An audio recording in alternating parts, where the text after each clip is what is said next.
You're watching Startup Central with me, Nantara Rides, the only show of its kind dedicated to startups, technology, innovation, disruption. Basically, if it's to do anything with the new economy, it's here every weekday, 6 to 7 p.m. Write into us, tell us how we can improve the show. We love constructive feedback.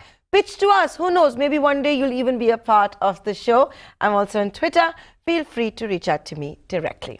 Now, having said that, here's the fireside chat we promised you. It doesn't get bigger than this, does it? One of them, responsible for the country's largest wallet and who made digital payments cool, who did it all, and it was, of course, post-demonetization, the startup got even bigger. India's original unicorn, Paytm, and Vijay, Shekhar, Sharma. The second, Nandan Nilekani, the architect of the UIDAI. What's the future of digital payments? What's the future of digital banking? This is a fireside chat. We promise you, you don't want to miss. Here it is.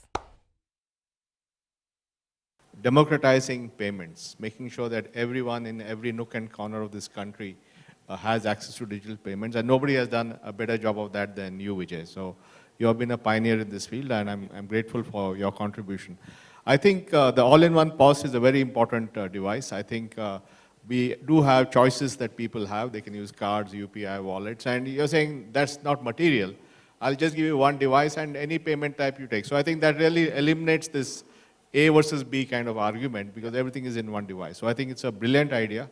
And I think our goal should be merchant payments, which is what you're doing, because I think it's more than P2P, it's P2M, and not online, but offline. Absolutely. If 20, 30, 40 million small merchants in this country can accept payments easily, which you are doing, I think that's the future, and I'm glad that you're doing this. Thank you so much. Ladies and gentlemen, Nandan again, and I will have few question answers and discussion on that with Nandan. Nandan has agreed to spend 1 hour, make most of it.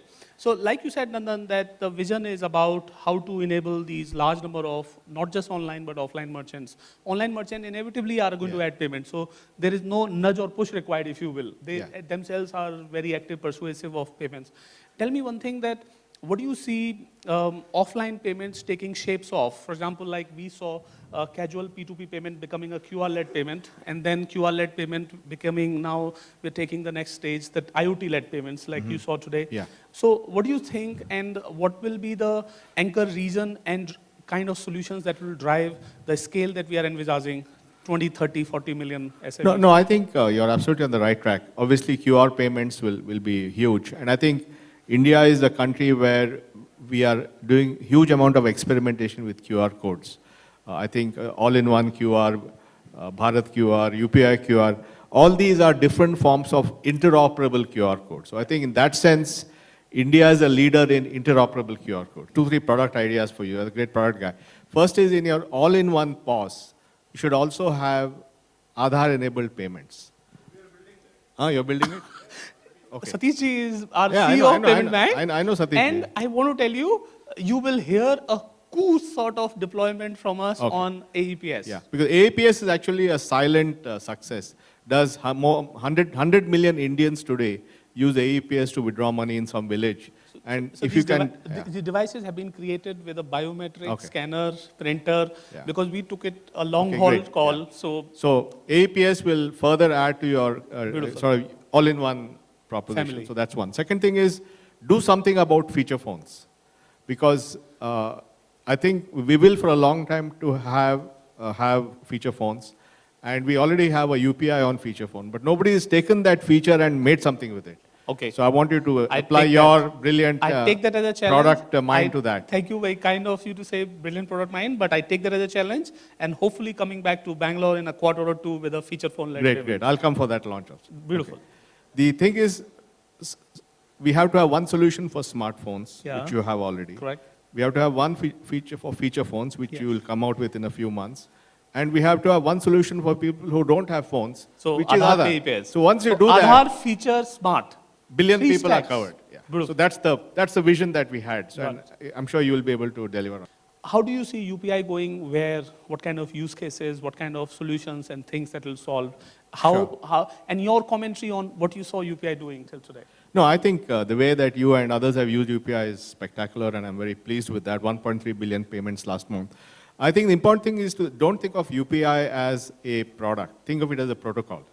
It's really whether you use UPI with phone, card, feature phone, no, it's basically a protocol. Correct. It's a protocol with what we call as a payment markup language, a way to describe payments. Okay. So for the first time in the world, payment is now software. We can describe a payment saying, everything can be put as API call on UPI. So it's a payment language. So I think that's one thing, and therefore the possibilities are much more. And it's the only payment system which you can use P2P, P2M, offline, online, this, that, RFID tag, recharge your FASTag, all that. So I think thinking of it that way is important. I think the recent thing that you can now have recurring mandate on UPI, which I hope you're going to use soon. Correct. Especially for when you launch your SIPs and all that. Correct. Automatically, every day, Correct. 10 rupees into my SIP Correct. account.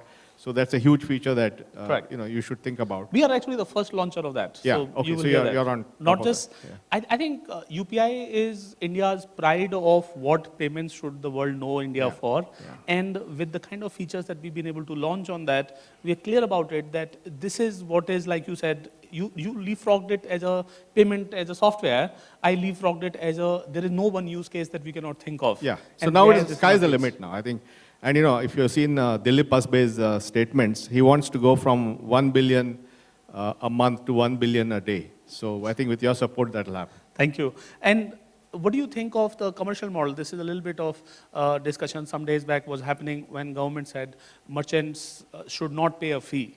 So how this is going to, I would say, explode the number of merchant base, and then industries have been challenging that what business model will be. So what is your point of view on that? Well, I think the thing is that if you look around, if you see, in fact, also I've been talking about the last several years, your MDR is going to trend towards zero. Even if government did not get that's involved, true. MDR is going to go towards zero. And you have done that. So it's I not, publicly say that MDR payment business model were to be built, and in our business model on day one, MDR tends towards zero. Yeah. We did expect that it will reach towards near zero, if not zero, and then Eureka movement of zero has happened. And therefore, the question comes then, how do you make money, right? And I think the money will come from all the other services that you have. And I think there's another big important, see, we talked about Aadhaar, FASTag, UPI. There's another huge innovation which is coming, which is the account aggregator network. And I hope you're paying serious attention to that, because we'll be the first country in the world where individuals will be empowered to use their own data. Now, once we do that, that means that merchant of yours who's taking digital payments can then use the digital footprints of the payment record to get credit from your bank or somebody else. And that becomes the app that makes him come to digital payment, because now he has a digital footprint that he can monetize the loan. Yes. So I think that is where the money will be made. And I hope you're going to do that. I think we have clearly, Nandan, in the direction that you talked about, Paytm's mission statement says bringing 500 million Indians to the mainstream of economy. It does not say solving payment for 500 million Indians or bank account for 500 million. The advantage of economy can only come if the growth capital can be extended and the wealth solution can be given and the protection can be extended. So I fundamentally do not believe that payment is the beginning or the end. Payment is actually the beginning with the features like account aggregation, with the features like creating data rich customers, we will see incredible amount of lending. So I think if you can get all your millions of consumers and millions of small businesses to get access to flow-based credit in real time, paperless, cashless, boom, we're done. What do you think of India's access to capital to lend for SMEs?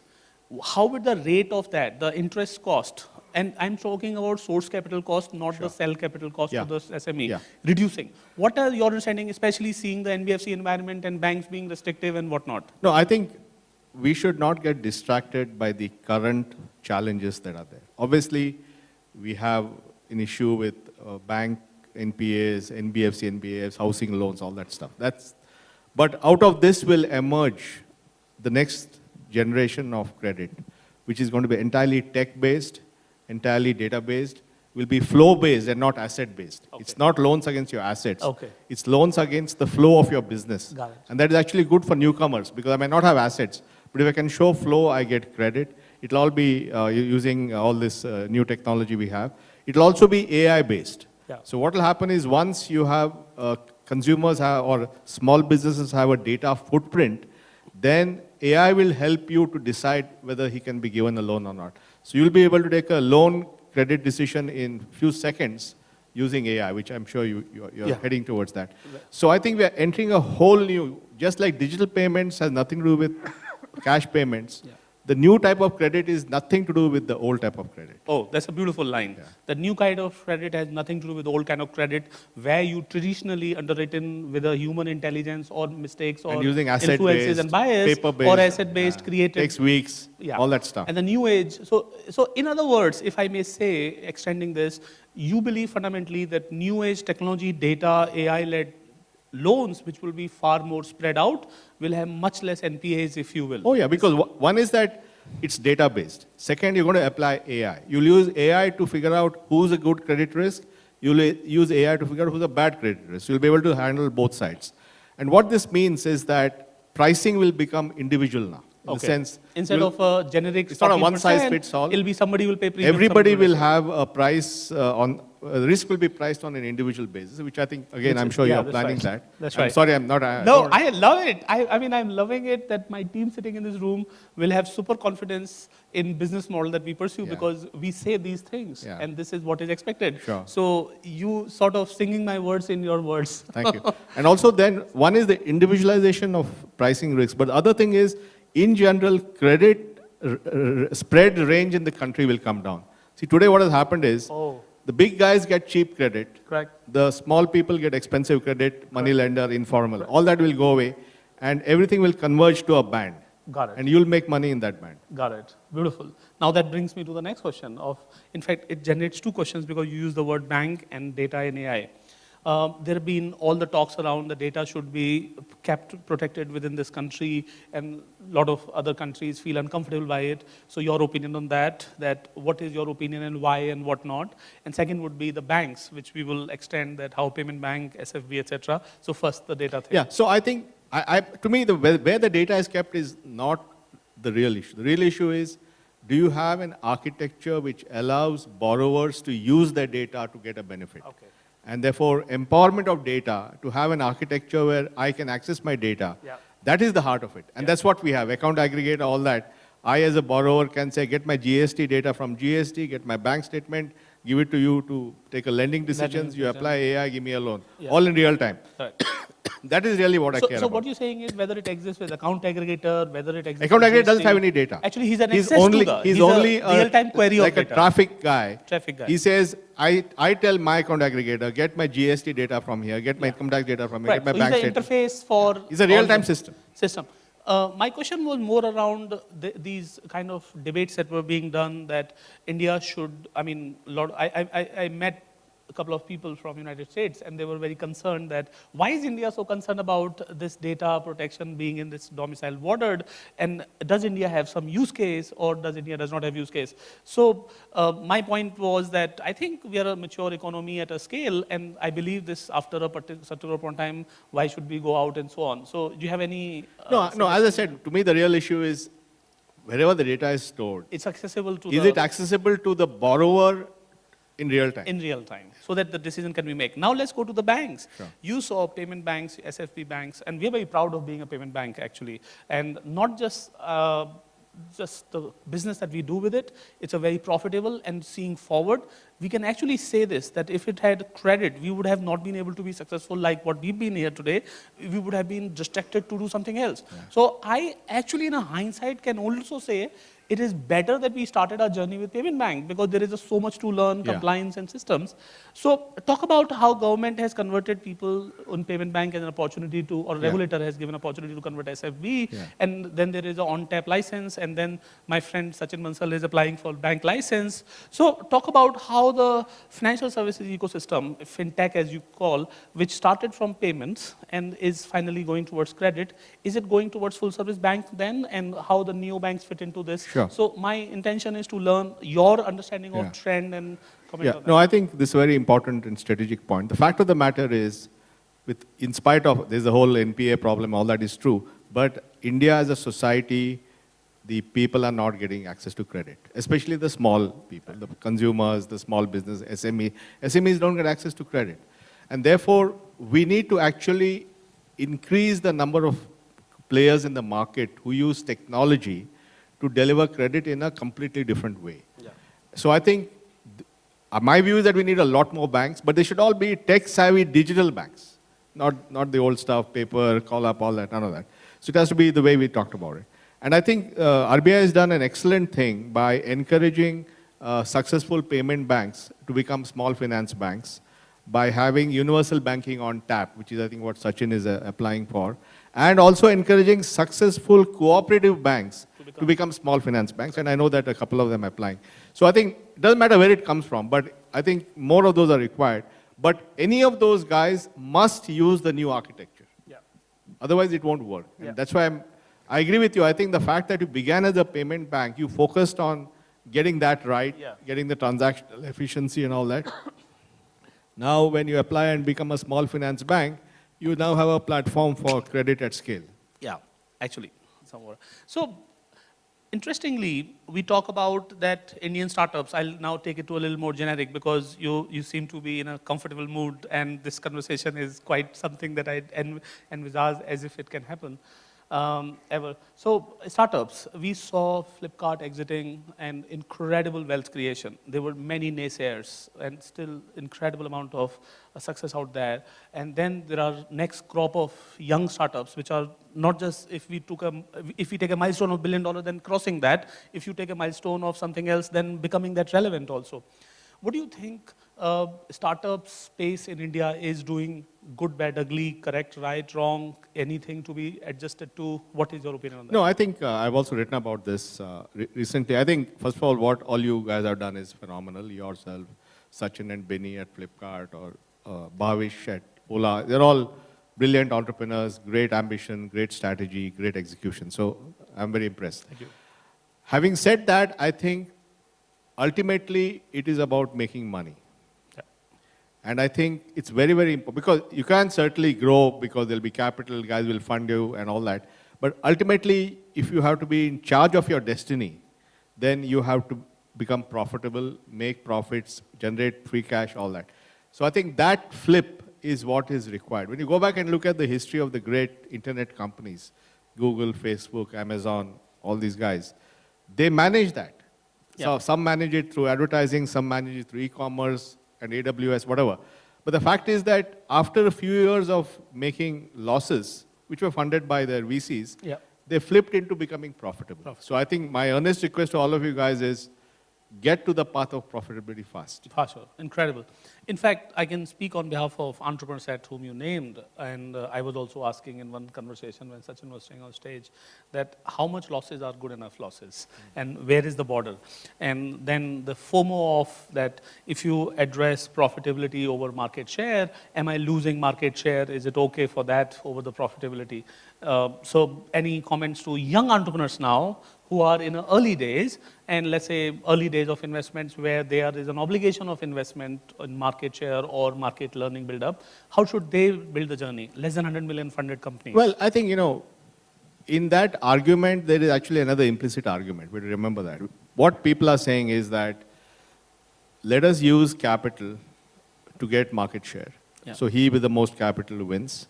And you ultimately reach a point where it becomes you become a winner take all, and once you're a winner take all, then you can decide your prices. And that's the broad argument of this.